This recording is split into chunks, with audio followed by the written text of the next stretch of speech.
Lawrence, can you talk about best practices for working with self-professed powerful negotiators? Yes, probably all day. So let's split it into a couple of buckets. First off, is it the powerful negotiator from your team or across the table? Secondly, think about it in terms of what are we actually negotiating? So let's talk about my team first, and then we'll talk about across the table. So I actually joke about this. I've got a picture of Darth Vader over my desk, and I joke that he is my negotiation mentor from the line, "I have altered the deal, pray I do not alter it again." The Darth Vader approach to negotiating is almost never good. However, there are occasions when it might be. So if you think about supplier stratification and just a simple 2x2, right? You've got the vertical axis is innovation and kind of problem solving, and the horizontal axis is sort of process efficiency, cost effectiveness.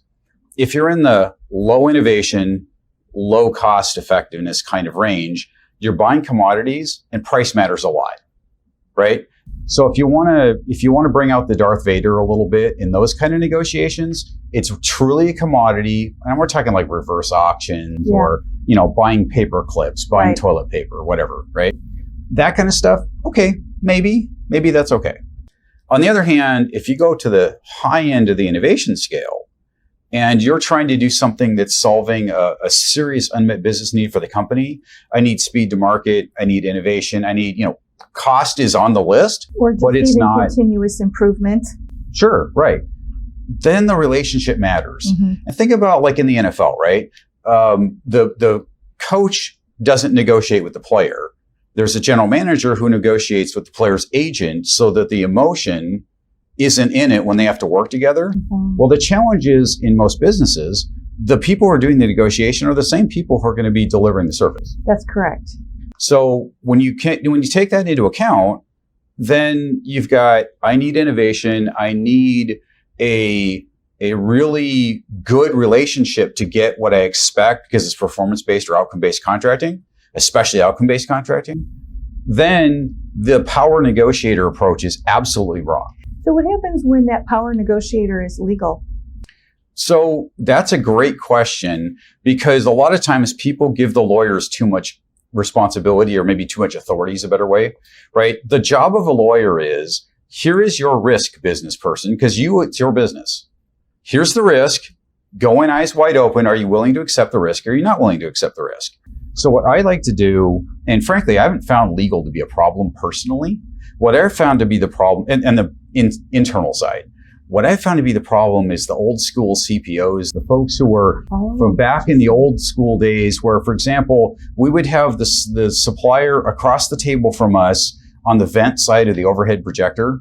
So it's really hot. We turn up the heat in the room. We give everybody coffee, and then we wouldn't let you leave to go to the restroom break until we'd gone through certain part of the agenda. I mean, just really old school 1950s tactics, although this was in the 80s.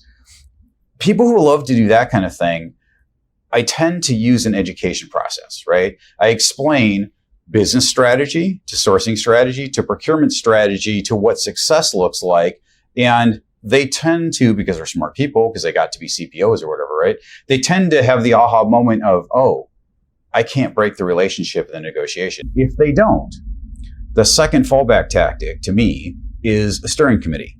And everybody goes, steering committee, oh my God, bureaucracy, right? But the thing about bureaucracy I think that's really cool is when you use it for the right purposes. So the CPO gets a vote, and maybe the CPO is being, measured on cost savings and speed of the deal. Only. Right? Only. Well, that's dangerous. But then you've got legal, who's in, my vote is about risk. You've got finance. My vote is about TCO and budget, right? Correct. You've got the business partner who, let's say you're buying IT stuff. So the CIO now weighs in and goes, hey, I need innovation. That's right. I need transformation of my company or whatever it is, right?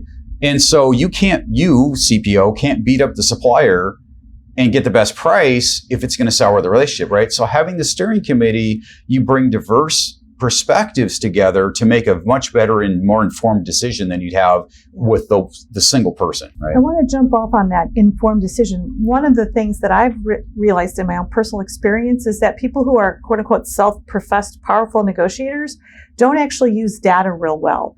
They tend to shoot from the hip or from their gut or something like that.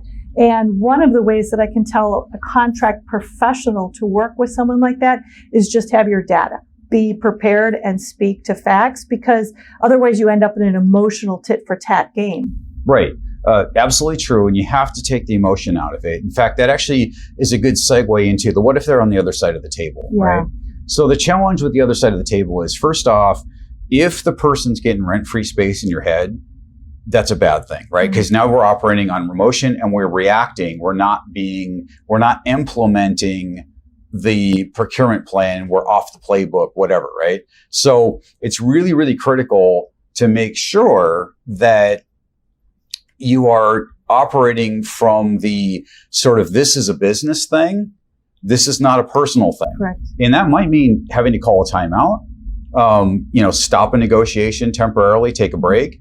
Breaks are a great strategic way to let people cool down. Sometimes it requires a little more strong arm things of actually changing who's at the table. Yep. Right? Sometimes it can simply be a matter of humor. You can call people on it. Oh, forced teaming, that's pretty good. Now let's actually start talking. Right. Or whatever, the tactic is they're using. I would caution, though, one thing that I personally experienced is that when I asked a negotiator for data and information to support a tiered termination for convenience buyout, and he didn't have it, it was because he didn't have it. Right? And so that's what I mean about using information. And so I agree with you on labeling things like, oh, that's a good cop, bad cop tactic. Now let's really negotiate. But I would caution contract professionals against labeling, oh, I get it, Scott. You don't really understand how to do the tiered, right. You don't want to do that, because now all of a sudden, now you've taken it to the emotional level. Correct. Right? So you got to give people a face-saving way out. A great point. If they don't have the data and you're, working on something that really matters, you can figure out a way through the due diligence process, set a baseline, negotiate parameters of what it's going to be. There's ways around that. But yeah, never call anybody out on their ignorance, at least if it matters, right? I mean, you got to be really careful, because you're probably going to be working together for most outsourcing deals 3 to 5 years, sometimes longer, right? So you don't want to start that relationship off on a really bad foot. Yeah. Now the challenge is when you end up with the real power tactics on the other side. I'll give you an example, because you asked about legal, right? So we were negotiating with a company, fairly, not really a startup anymore, but recently gone from startup to starting to be really successful. And their attorney was the smartest person in the room, clearly, right? And the attorney was clearly given all kinds of authority around various policies and such. On our side, there was a few deal killer items. And it finally got to the point where we're not going to get to an agreement. And so what I said is, all right, let's step back a second. There's things that are negotiable. There's things that are non-negotiable. Let's each of us write down the 3 to 5, whatever the number is. I'm sure it's not very big, on a piece of paper. What are the non-negotiables? All right. Now really think about that. We're going to do this over the next 2 hours. We're going to go caucus in separate rooms, write down the 3 to 5 or whatever the number is, non-negotiables. We're going to set those pages on the table. If there's a non-negotiable on both sides, we're done, and we're seriously done. We're not coming back. So y'all got to decide what is really worth it, and we have to do the same thing. And it worked great, because we set the pieces of paper down, we lined them up, and they weren't the same things.